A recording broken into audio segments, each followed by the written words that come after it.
अस्सलाम वालेकुम everyone, welcome back to हमारे ब्लॉग्स। कैसे हैं आप लोग सब? उम्मीद करते हैं आप लोग सब खैरियत से होंगे, खुश होंगे और अपने घरों पे सेफ होंगे। तो क्या चल रहा है भैया आप लोग की लाइफ में? इधर तो जैसे कि आप लोग देख रहे हैं कुछ तो कूट रही हैं अम्मी अम्मी धनिया और ज़ीरा को कूट रही थी क्योंकि अम्मी को बनानी थी भाई बेसनी रोटियां। और अम्मी ये करती हैं, आधा बेसन लेती हैं, आधा उसमें आटा मिलाती हैं ताकि वो बाइंडिंग के काबिल हो और वो आराम से रोटियां बन जाएं। आधा नहीं मिलाती, 1/4 ऐड करती हैं। जैसे कि 3 कप अगर बेसन लिया है तो उसमें 1 कप आप कह लें नॉर्मल जो आटा होता है घर वाला वो ऐड कर देती हैं। नहीं तो फिर ऐसा लगेगा आपने नॉर्मल पराठे खा लिए, बेसन का टेस्ट ही नहीं आएगा। हाँ सॉरी मतलब 3 हिस्से बेसन के रखने, 1 हिस्सा आपने आटे का रखना है, ठीक है, वो रख लेना है। अब इसके बाद इसमें पहले अम्मी ने मसाले ऐड करने हैं। तो सबसे पहले धनिया और ज़ीरा जो अम्मी ने भून के फिर कूट लिया था उसको डाल दिया है, तकरीबन 1.5 टेबल स्पून के बराबर। इसके बाद अम्मी ने इसमें डाल दिया था अनारदाना, जो कि धो के अच्छी तरीके से धो के फिर डालेगा क्योंकि उसमें बड़ी मिट्टी होती है, बहुत काला काला सा हो रहा होता है। अच्छा खैर, उसके बाद 1 अदद प्याज को अम्मी ने इस तरह से स्लाइस करके स्लाइस करके वो ऐड कर दिया। इसके अंदर हरा धनिया ऐड हो जाएगा इसके अंदर। और इसके अलावा मसाले वाली रोटी में खैर आप जितनी चीज़ें डालें ना उतना ही ना उसमें जायका निकल कर आता है। मतलब खड़े मसाले ऐसा भी नहीं पूरे किचन के मसाले उठा के डाल दें। अच्छा, अम्मी क्या करती है, अम्मी जो शॉर्टकट लेती हैं ना वो क्या करती हैं, अम्मी लहसुन की चटनी ऐड करती हैं इसमें। और लहसुन की चटनी में आपको बता दूं, साबुत लाल की मिर्चें होती हैं, लहसुन होता है और नमक होता है, बस उसको पीस लेते हैं हम। उसमें और कुछ भी नहीं ऐड करते। लहसुन की चटनी में बस लहसुन की क्वांटिटी ज़्यादा होती है तो उसका टेस्ट अच्छा आता है। तो बस यहाँ पर अम्मी ने नमक भी ऐड कर दिया है, साथ साथ अम्मी थोड़ा सा घी नहीं तेल इसमें ऐड कर रही हैं। और इसके बाद अम्मी इसमें आटा गूंद लेंगी। अच्छा, मैं बनाती हूँ तो मेरा अंदाज़ अलग है बनाने का, अम्मी का अंदाज़ अलग है बनाने का। मतलब सीखा मैंने अम्मी से ये, लेकिन फिर भी मेरा अंदाज़ अलग है बनाने का। और ये होता है ना, आपको खुद जब कोई चीज़ बनानी आ जाती है ना, आप जब सीख लेते हैं कोई चीज़ बनानी तो फिर आप अपने अंदाज़ में फिर उसको बनाते हैं तो वो ज़्यादा अच्छी बन के तैयार होती है। मैं ये नहीं कह रही कि अम्मी ख़राब बनाती हैं, लेकिन नहीं, हम दोनों का अंदाज़ बहुत अलग है क्योंकि मैं भी अपने अंदाज़ में आपको बता चुकी हूँ। हाँ, और ना मेरा भी अंदाज़ बिल्कुल अलग है, मेरा बिल्कुल ही अलग है इन दोनों से, बिल्कुल बाकी में हम तीनों के ना काम करने का और खाना बनाने का अंदाज़ अलग है, जबकि हम दोनों ने अम्मी से ही सीखा है। और फिर भी हमारा ना क्या कहते हैं अंदाज बहुत अलग है। और पता है ये भी होता है, आप लोग भी एग्री करेंगे क्योंकि अंदाज अलग होता है। भले हम सेम इंग्रेडिएंट डाल रहे हों, सेम क्वांटिटी डाल रहे हों हंडिया में, या कोई भी चीज़ बना रहे हों, कोई सी भी डिश बना रहे हों, लेकिन टेस्ट भी अलग होता है क्योंकि तीनों का हाथ का जायका, वही कहते हैं ना कि सबके हाथ का जायका अलग ही होता है। तो खैर, अच्छा, इसका ना आटा अम्मी ना बहुत ज़्यादा ना सॉफ्ट गूंथती हैं, बहुत ज़्यादा ना सख्त गूंथती हैं। बस इतना होता है कि वो आराम से उसको बेल लिया जाए और वो आराम से सॉफ्ट से ना मतलब पराठे बन जाएं। अम्मी ना पराठे टाइप बनाती हैं। अम्मी खाली ऐसे ही नहीं सेकती हैं, अम्मी ऑयल के साथ सेकती हैं ताकि वो अच्छे मज़ेदार क्रिस्पी टाइप के पराठे बन के तैयार हों। और इसी तरह के ना दिल चाह रहा था। अच्छा, अम्मी एक और सोने पे सुहागा करती हैं, वो ये इन्होंने अभी बताया नहीं था, इन्होंने ऑयल के साथ सेक लिया। उसके बाद जब सर्व करने लगी ना, एक के ऊपर एक रोटी रखती जा रही थी, उन्होंने असली घी डाल दिया भैया इतनी कोई हैवी हो जाती है। अल्लाह, असली घी वाली नहीं खाई जाती। और हम अम्मी अक्सर हमें डांटती भी, हम मिठाई वगैरह खा लेते हैं, मीठा पराठा खा लेते हैं असली घी का, लेकिन ये नमकीन चीज़ों में असली घी नहीं खाया जाता, मुझसे और जोया से नहीं खाया जाता। हाँ। तो अभी अम्मी ने क्या करा था, उसमें असली घी ऐड कर दिया था। 1 रोटी हम दोनों ने खा ली और उसके बाद दूसरी रोटी पे जब हम आए ना तो उसके अंदर था असली घी डला हुआ, मतलब खाई नहीं गई। नहीं, मैं बता देती हूँ, दोनों ने एक रोटी नहीं, दोनों ने एक में से खाया वरना सबको लेगा, हाय अल्लाह 4 रोटियां खाते हो तुम लोग, शर्म नहीं आती? नहीं, लोग बोलेंगे जब भी तो इतनी मोटी हो, इतने ज़्यादा खाती हो नहीं, ऐसा नहीं है। खैर, अच्छा खैर, इसकी फुल लवाजमात के साथ हमने इसको एंजॉय किया। मसलन हमारे पास अचार था, चटनी थी लहसुन की, और इसके अलावा खीरा था, और इसके अलावा प्याज भी थी, वो साइड पे थी, दही भी था।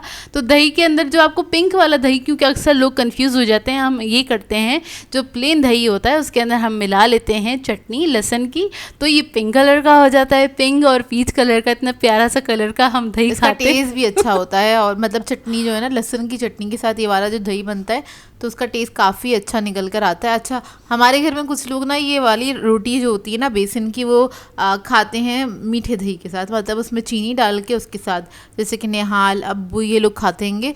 और थोड़ा सा ना लास्ट में उनको कहते हैं ना मुँह मीठा कर लो, तो इसलिए उनको ना चीनी वाला दही भी चाहिए होता है, पता नहीं नमकीन और मीठा कैसे खा लेते हैं। नहीं अच्छा लगता है, मैं भी खाती हूँ। ये बेसन की रोटी के साथ ना मीठा वाला दही बहुत ही मज़ेदार सा लगता है। चले आ जाते हैं हम शाम के खाने पे। हाँ। और शाम में अम्मी ने बनाया था अंडे आलू, क्योंकि समझ में कुछ नहीं आ रहा था क्या बनाएं। और आजकल पता नहीं अब्बू को ना चिकन के साथ थोड़ी सी चिड़ सी हो गई है, और वो जब भी जिक्र आता है ना कि चिकन बना ले तो अब्बू कहते हैं नहीं मैं चिकन नहीं खाऊंगा मना कर देते हैं। तो खैर कुछ ऑप्शन नहीं था, तो अम्मी ने कहा चलो मैं अंडे आलू बना लेती हूँ, क्योंकि सब लोग शौक से खा लेते हैं अंडे आलू ना। तो खैर ये तो काफ़ी बार आप लोगों को सिखा भी चुके हैं, मतलब आपके साथ इसकी रेसिपी शेयर कर चुके हैं काफ़ी बार, तो उसको हमने कोई ख़ास रिकॉर्ड किया नहीं था। और बस मैंने बोला चलो अब ये निकाल रही हूँ तो मैं चलो दिखा देती हूँ कि आज क्या बना है। हमने फिर खाया था, बहुत मज़ेदार बनता है और बड़ी सादी सी रेसिपी होती है, लेकिन बनता भी बड़े मज़ेदार है। इसका टेस्ट काफ़ी डिफरेंट होता है, और इसके अंदर जब हरा धनिया डल जाता है ना तो उसकी खुशबू बहुत अच्छी लगती है इसके साथ। तो आप लोग बताइएगा कि आज आप लोगों ने क्या बनाया था, क्योंकि भाई हमें तो ऑप्शन समझ में आ नहीं रहा था, तो हमें आखिर का ऑप्शन यही समझ में आया था कि अंडे आलू बना लेते हैं। यही होता है जब कुछ समझ में नहीं आता ना, तो होता है या तो आलू बना लो या तो अंडे बना लो, इकोनॉमिकल अंडे आलू और या फिर बढ़िया, बस इसका सालन बन जाता है। हाँ तो खैर ये तो हो गया था हमारा डिनर। और भाई काफ़ी दिनों से मेरा दिल चाह रहा था केक बनाने का या केक खाने का, तो मैंने बोला आज मैं बनाऊंगी केक, और आज आपके साथ शेयर करने वाली हूँ केक की रेसिपी। लेकिन आज का जो केक है ना आपने कभी देखा होगा ना कभी आपने सुना होगा, क्योंकि इस टाइप का केक मैंने बनाया है ना। पहले से मैं बता दूँ, आप थोड़ी सी बुराई भी करेंगे लेकिन मैं बता देती हूँ। चले आपको पहले बुराई नहीं करिएगा, क्योंकि आज आपको बहुत सारी चीज़ें सीखने को भी मिलेंगी। हाँ गलतियाँ पता चलेंगी, गलतियाँ भी पता चल जाएंगी जोए ने क्या क्या करी और क्या क्या हमारे सिलेक्शन गलत हुए हमसे। और अच्छा हमारे पास ओवन है नहीं, ओवन जो था क्या कहते हैं हमारे पास कुकिंग रेंज था वो मैंने सेल कर दिया इस घर में आने से पहले। और यहाँ पर जोया का दिल चाह रहा था केक बनाने का, तो हमने कहा चलो हम जुगाड़ करते हैं और केक बनाते हैं। अच्छा जी, मैंने उसके लिए क्या किया है, सबसे पहले आपको इंग्रेडिएंट्स बता देती हूँ। तो मैंने जो मेजरिंग मेरा कप है उसी से मैंने मैदा ले लिया था 1 कप, उसमें आइसिंग शुगर डाली है 1 कप, और बेकिंग पाउडर डाला है मैंने 1 टीस्पून, बेकिंग सोडा डाला है 1 पिंच। अब इसके अंदर ऐड करूँगी कोको पाउडर, ऐड कर दूँगी 2 टेबलस्पून के बराबर। ये हो जाएंगे हमारे ड्राई इंग्रेडिएंट्स, इनको मिक्स कर लेंगे। क्योंकि अच्छा मैदा ना हमेशा अपिया छान के ही डब्बे में, मतलब उसके जो बॉक्स है उसके कंटेनर में अपिया छान के ही ऐड करती हैं, तो हमें ना दोबारा छानना पड़ता नहीं है। तो आप देख रहे हैं मैदा हमारा लाइट है, वरना अगर ये होता है ना अगर आप किसी दुकान से लेकर आएँ तो उसको एक बार छान लिया करें तो अच्छा हो जाता है, तो केक भी फ्लफ़ी बन के तैयार होता है। अच्छा खैर इसको ड्राई इंग्रेडिएंट्स को मिक्स कर लिया है।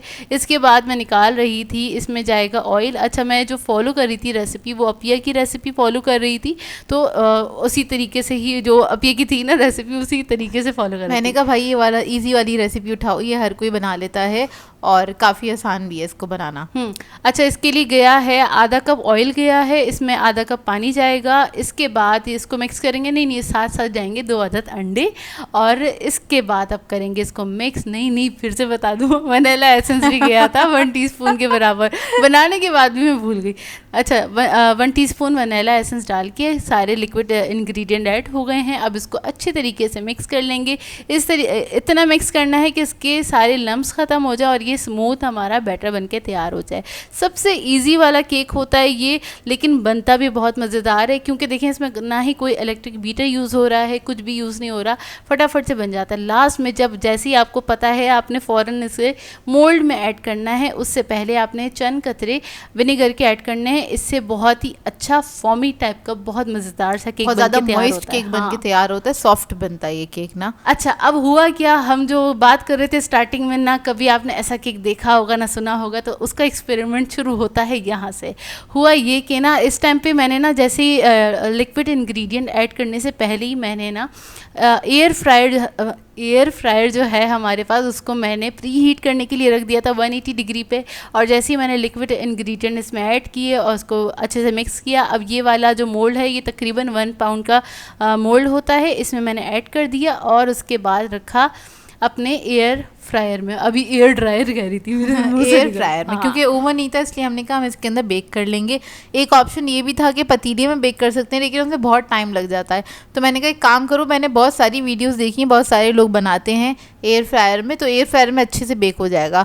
तो जोया ने कहा, जो मैंने कहा एक वो एक्सपीरियंस भी हो जाएगा, इसको हम शेयर भी कर देंगे अच्छे से ना। अच्छा जी, इसको फिर तकरीबन हमने जो चेक किया था वो 25 मिनट बाद या 27 मिनट बाद चेक किया था, क्योंकि बहुत तेज़ खुशबू आ रही थी और पूरा घर महक रहा था, पूरा घर महक रहा था माशाल्लाह से, क्या खुशबुएं आ रही थी ना ज़बरदस्त वाली। अच्छा इसको चेक किया तो फिर हमें लगा ये ना अंदर से कहीं से कच्चा है, क्योंकि वो हिल रहा था ना, मतलब तो, अंदर से थोड़ा जिगली टाइप था। हाँ जिगली टाइप था। अब इसको रख दिया था तकरीबन 5 से 6 मिनट के लिए। 5 से 6 मिनट के बाद दोबारा से निकाला तो तब भी इसकी कंडीशन हमें थोड़ी सी वो लगी, क्योंकि देखिए ये ज़्यादा फूला नहीं था केक। अब आप देखिए जितना बैटर डाला था ना उसके अंदर उतना का उतना ही था, बीच में से डोम बन गया है, लेकिन साइडें देखिए वहीं पे ना स्टिक हुई हुई हैं। और उसका रीज़न क्या है मैं आपको बताऊं, उसका रीज़न ये है जो बाद में हम लोगों ने डिस्कस किया कि यहाँ पे मिस्टेक क्या हुई, कि मिस्टेक ये थी तो हमारा मोल्ड सिलेक्शन सही नहीं था, सही है, मतलब ये वाला जो मोल्ड है ना आप कह रहे हैं थोड़ा सा क्या क्या कौन सा क्रिंकल शेप है, ये क्रिंकल शेप है, लेकिन ना इसका ना आप कह रहे हैं थोड़ा सा अंदर ना गहराई बहुत है इसके ना। अगर ये इक्वल होता ना जैसे कि राउंड मोल्ड होता तो फिर ये आराम से बेक हो जाता, वो इवनली इक्वली बेक हो जाता। और इसका रीज़न एक और भी है, आपको बताते हैं। अच्छा इसमें देखें हुआ ये 5 मिनट के लिए दोबारा से रखा था तो तब भी ये हमें ये शक था कि ना ये सही से पकेगा नहीं, तो ना इसका टॉप हमने हटा के चेक किया, टॉप वाला बिल्कुल बेक हो चुका था। अब सेंटर से देखिए बिल्कुल ज़्यादा, मतलब साइडों से ये बिल्कुल बेक हुआ हुआ था, जो सेंटर था ना इसका क्योंकि वहां तक हीट नहीं पहुंच रही थी, इस वजह से ये ना बिल्कुल लिक्विड था, लावा बना हुआ बेचारा।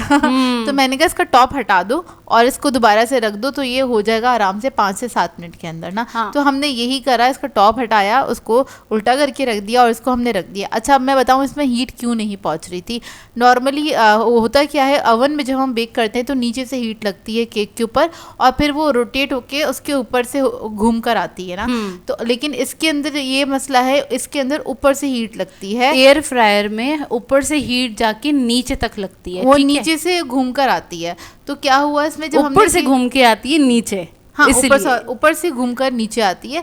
अब इसके अंदर जो मिस्टेक हुई वो ये मिस्टेक हुई, और केक बनाने वालों को भी मैं बता दूं इसके अंदर जो मिस्टेक होगी वो ये कि जैसे ही हमने केक बेक करने के लिए रखा उसने ऊपर से हीट देनी स्टार्ट करी तो केक जो था ना वहीं का वहीं जम गया, मतलब ऊपर जो है उसकी लेयर है ना वो क्रस्ट बन गया, वो पक गया और उसने उसको ऊपर ही नहीं आने दिया। अब वो बेचारा बीच में से जहाँ जहाँ उसको जगह मिली थी वहाँ से फट फट के निकल रहा था, इसलिए इसके अंदर इतने सारे क्रैक्स हैंगे। और क्या कहते हैं वो सही से बेक नहीं हो पा रहा था क्योंकि उसको नीचे तक अच्छे से हीट नहीं मिल रही थी, मतलब केक को प्रॉपर हीट की ज़रूरत होती है ना। तो एक इसके अंदर ये मिस्टेक आ रही थी। अब जब हमें समझ में आ गया कि भाई बीच में से कच्चा है तो फिर हमने वो ऊपर का टॉप हटा दिया था, उसको दोबारा से बेक करने रखा। तो तकरीबन हमने 10 से 11 मिनट इसको बेक करने रखा। टोटल इसकी मैं टाइमिंग बताऊं बेकिंग की तो तकरीबन 40 to 45 मिनट्स लगे इस केक को बेक होने में, क्योंकि ये प्रॉब्लम जो हो रही थी ना बार बार हम निकाल के चेक कर रहे थे, क्योंकि खुशबू पता है बहुत देर से आ रही थी। खुशबू ना एक ना जब केक तैयार हो जाता है ना तो उसकी जो खुशबू होती है वैसी खुशबू आ रही थी। अब हमें ये इसमें था कि यार ये जल ना जाए, हम फर्स्ट टाइम एयर फ्रायर में बना रहे थे तो फिर हम लोगों ने खैर इसको जैसे तैसे ही बेक हो गया, पूरा बेक हो गया था। अब ये प्रॉब्लम ये थी कि ऊपर का जो मतलब लेयर थी ना वो क्रस्ट बना हुआ था, अच्छा खासा क्रस्ट था, मतलब बिस्किट वाला क्रस्ट। हाँ, तो फिर मैंने जोया से कहा, जोया वो हो रही थी यार ख़राब हो गया, अब या हम ना पतीले में बना लेते। तो मैंने कहा नहीं यार ये भी सही बना है कि मैंने क्या करा इसको दस्तरखान से कवर किया क्योंकि ये रात का टाइम था। मैंने कहा इसको छोड़ दो ओवरनाइट, ये अपनी ही हीट में इसकी जो क्या कहते हैं स्टीम होगी ना इसी के अंदर ये सॉफ्ट हो जाएगा। और ऐसा ही हुआ कि ये सॉफ्ट हो गया था। अच्छा ये जो वाला केक ऊपर वाला पीस था ना ये इतना मज़े का लग रहा था, बहुत मज़ेदार बना था, मतलब अभी में बहुत अच्छा हाथ ना जल रहे थे। और अपिया और मैंने ना वो खा के देखा, इतना कोई मज़ेदार, क्योंकि ना ऊपर से वो क्रस्ट आ गया था और ना नीचे से वो सॉफ्ट था। हाँ। तो वो इतना मज़ेदार लग रहा था, बहुत ज़बरदस्त। और पता नहीं क्यों कोई ठोकने की आवाज़ आ रही है तो उस चीज़ को इग्नोर कीजिएगा। अच्छा जी ये है अब सुबह का टाइम, और सुबह के टाइम हमने इसको चेक किया क्योंकि हमें ये था कि ना इसको कवर करके रख दिया है, इसका जो मॉइस्चर है ना वो इसी में लॉक हो जाए तब वो शायद वो थोड़ा सा ना सॉफ्ट हो जाएगा। और एक डर ये भी था हमको कि ये शायद नीचे से जल गया हो ना, तो लेकिन फिर भी मैंने इसको कवर करके रख दिया था क्योंकि खुशबू जो आ रही थी ना उससे मुझे ऐसा लग रहा था शायद जल गया हो ये ना, लेकिन थैंक गॉड ये जला नहीं था केक ना। अब इसको जोया ने लूज़ करा, लूज़ करने के बाद निकाला मोल्ड में से तो ये माशाल्लाह से सलामत था बिल्कुल, और जला नहीं जला। इतनी खुशी हुई इसको जब उल्टा किया है ना, और माशाल्लाह से अंदर से मतलब नीचे से बिल्कुल सॉफ्ट था, कोई हार्ड नहीं हुआ था। बस वही जो उसकी जो प्रॉब्लम थी क्योंकि हमने उसको बेक किया एयर फ्रायर में तो उसने ऊपर की लेयर हार्ड कर दी थी और नीचे से वो क्योंकि वो आहिस्ता आहिस्ता नीचे उसकी हीट जाती है तो उसने आहिस्ता आहिस्ता ही बेक किया, नीचे से बिल्कुल सही बेक हुआ, ऊपर से बस उसकी लेयर हार्ड हो गई। अब आप कह लें इसका जो ये क्रिंकल था ना हल्का सा, बस वो हल्का सा हार्ड था, लेकिन लेकिन पूरा केक बिल्कुल सॉफ्ट था। और ये वाली ट्रिक हमारी काम कर गई कि ना हमने इसको कवर करके रख दिया। अच्छा, यहाँ पर मैं आपको दिखा इसलिए रही हूँ क्योंकि हमारी जो मिस्टेक होती है हमें वो भी दिखानी चाहिए। परफेक्ट चीज़ें तो हर कोई दिखा देता है।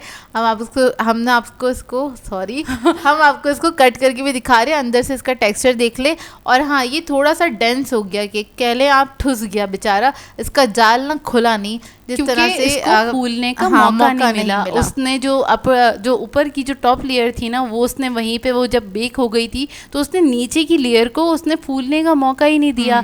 और मेरे हिसाब से शायद हमारा मोल्ड का सिलेक्शन भी गलत था, वो इसलिए कि अगर मैं राउंड वाला मोल्ड लेती ना तो मे बी पॉसिबल वो इक्वली बेक होके वो ऊपर तक आ जाता, शायद मेरे नहीं आता क्योंकि ऊपर वो उसी तरह से उसको जमा देता, वो इतना अच्छे से राइज नहीं हो पाता और केक ना आपके ना थोड़ा सा ठुस जाता। बना तो सॉफ्ट है और टेस्ट में भी बहुत अच्छा है, लेकिन ये जो 2-3 प्रॉब्लम्स थी ना वो हम लोगों ने आप लोगों से डिस्कस कर ली कि अगर आप लोग बनाना चाहते हैं तो ये वाले सारे पॉइंट्स अपने माइंड में रखिएगा, उसके बाद ही बनाइएगा।